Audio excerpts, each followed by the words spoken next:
Okay, so we're out here today doing another video on drop links, the third video so far. The Autoexe come in 2 weeks ago and we're installing them now.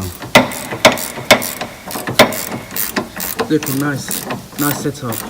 Drop links, coilovers, little matchings, looking nice. Slowly, it's getting there.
Comparison between the stock aftermarket and adjustable.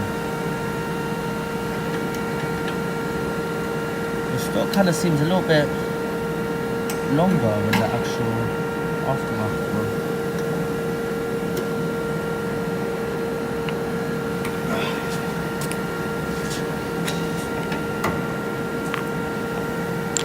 That's it, guys. Drop links are finally installed. We are 100% done with the drop links. Thanks for watching. Stay tuned for more videos to come.